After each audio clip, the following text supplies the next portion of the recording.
YouTube kanalıma ve mutfağıma hoş geldiniz. Bugün evde astım için, öksürük için, nefes darlığı için doğal antibiyotik hazırlıyoruz. Bunun için siyah turpa ihtiyacımız var. Turpu güzelce yıkadım. Soğuk suyla musluğun önünde gösterdiğim şekilde alttan ve üstten bir kapak şeklinde çıkardım. Bir bıçak yardımıyla veya bir kaşık yardımıyla içini oyalım, çıkaralım. Çok da fazla inceltmeyelim. Kaşıkla olmuyor, bıçakla daha uygun. Siyah turp biraz sert olduğu için kaşıkla oyulmadı.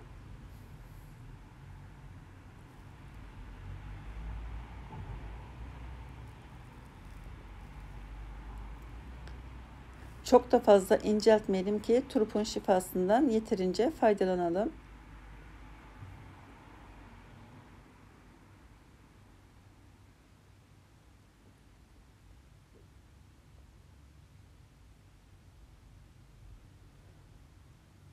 Bu tarifi 2 yaşın üzerindeki bütün çocuklar ve herkes kullanabilir.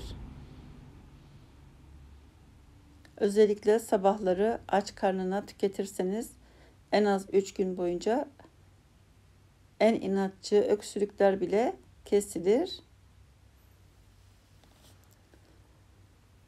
Şimdi burada taze zencefil var. Kabuklarını çıkaralım. İsterseniz içine 2 diş de sarımsak doğrayabilirsiniz. Etkisi daha da güçlenir o zaman. Şöyle bir küçük çay kaşığından daha az karabiber de ekleyebilirsiniz. Ben bazen o şekilde de yapıyorum. Etkisi daha da güçlü oluyor. Bunu oğlum için yapıyorum. Öksürük için. O sarımsak sevmediği için sarımsak eklemedim içine. Şimdi doğal bal ekliyorum üzerine çıkana kadar zencefilleri.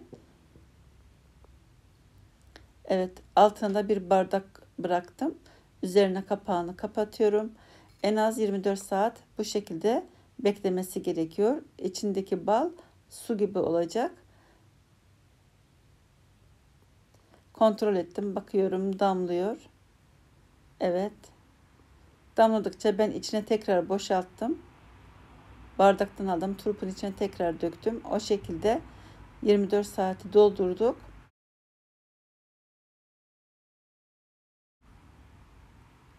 Gördüğünüz gibi bal sulanmış.